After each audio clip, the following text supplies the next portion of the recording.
कुदरत की मेहरबानी से आपके यहाँ किसी चीज की कमी नहीं है। पानी है, जंगल, खनिज दौलत है। अगर ईमानदारी और निष्ठा के साथ जनता के हित में इसका सही उपयोग हो तो छत्तीसगढ़ एक विकसित राज्य बन सकता है। लेकिन ये काम वे लोग नहीं कर सकते जिनका लक्ष्य सिर्फ सत्ता है।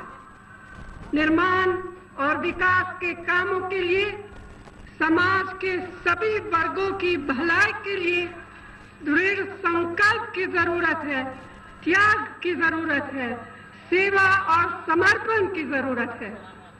कांग्रेस की परंपरा सेवा और समर्पण, त्याग की परंपरा है। कांग्रेस अपने इन्हीं असूलों पर हमेशा से चलती आई है और हमेशा चलती रहेगी। पिछले 10 सालों से जो लोग यहाँ राज कर रहे हैं, क्या उनके अंदर जनसेवा और समर्पण की दृष्टि है?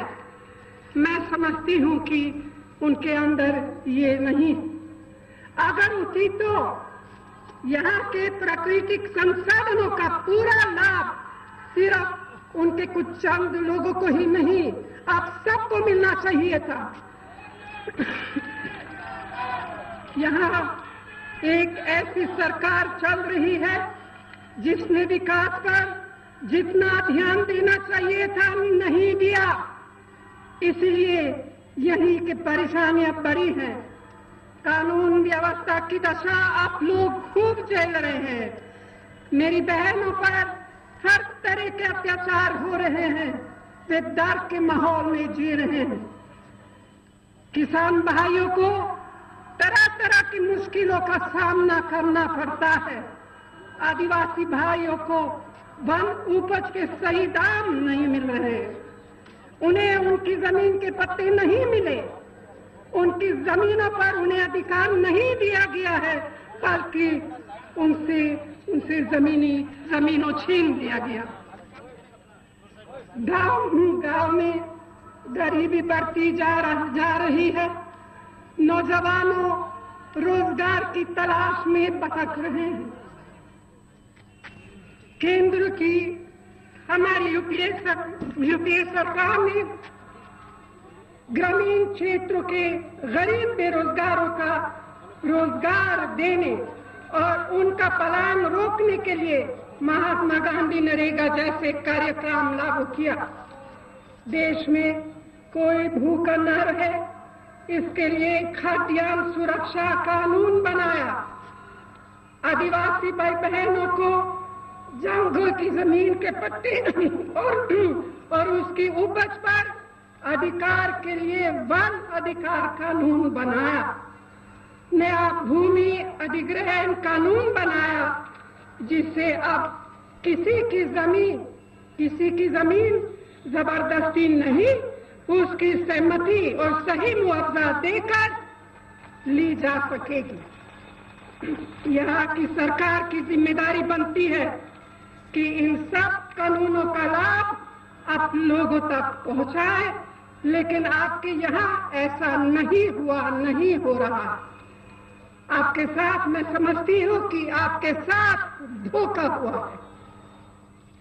कांग्रेस ने किसानों, आदिवासियों और समाज के दूसरे सभी वर्गों के हित में हमेशा संघर्ष किया। भविष्य के लिए हमारी यही संकल्प है। कांग्रेस के चुनाव घोषणा पत्र में ऐसी कई योजनाओं का जिक्र है जो यहाँ हमारी सरकार शुरू करेगी। मिसाल के तौर पर इनकम टैक्स देने वालों को छोड़कर बाकी सभी परिवारों को महीने में 35 किलो चावल मुफ्त दिया जाएगा। बिजली और पानी की महंगी दरों से राहत मिलेगी और जिनकी जमीन छीन ली गई हो या नक्सली समस्या से पीड़ित है, उन परिवारों के पुनर्वास पर खास ध्यान दिया जाएगा। गेहूं और धान की तरह वन उपज पर भी एमएसपी दी जाएगी। जंगल में रहने वाले परिवारों को जमीन के पट्टे दिए जाएंगे और हाथी जैसे जंगली जानवरों के कारण किसी की जान जाएगी तो उसके परिवार को 5 लाख रुपए फसल और मकान के नुकसान होने पर पूरा मुआवजा दिया जाएगा। अंबिकापुर में तकनीकी शिक्षा के लिए भी टेक्निकल और रिसर्च संस्थान खोले जाएंगे। जैसे कि मैंने कहा, ये सिर्फ कुछ मिसालें हैं। तो भाइयों और बहनों, भाजपा के राज में छत्तीसगढ़ विकास की दौर में काफी पिछड़ गया है। केंद्र ने इस प्रदेश के विकास के लिए हजारों करोड़ रुपए दिए, फिर भी यहाँ के बच्चे कुपोषण के शिकार हैं। मेरी बहनों को स्वास्थ्य सुविधाएं तक भी नहीं मिल रही है। शिक्षा का सही इंतजाम नहीं है। ग्रामीण इलाकों में सड़कों का नामो निशान नहीं है। बिजली की हालत भी आपके सामने है। फिर भी मैं पूछना चाहती हूँ, ये लोग किस मुंह से बड़ी बड़ी बातें करते हैं और किस मुंह से हमारे ऊपर उंगली उठाते हैं। मैं इनसे कहना चाहती हूँ कि बातों से पेट नहीं भरती है। इसके लिए अपने स्वार्थों को छोड़ना पड़ता है। ईमानदारी के साथ दिन रात कठिन मेहनत करनी पड़ती है। जनता की सेवा के लिए समर्पित होना पड़ता है। नक्सल समस्या से निपटने के लिए बाकी राज्य सरकारों की तरह छत्तीसगढ़ को भी केंद्र से भरपूर संसाधन और मदद मिली, लेकिन जो हालत है वो भी आपके सामने है। 5 महीने पहले जो नक्सली हमला कांग्रेस के हमारे साथियों पर हुआ, उससे ज्यादा शर्म की बात भाजपा की इस सरकार के लिए क्या हो सकती है।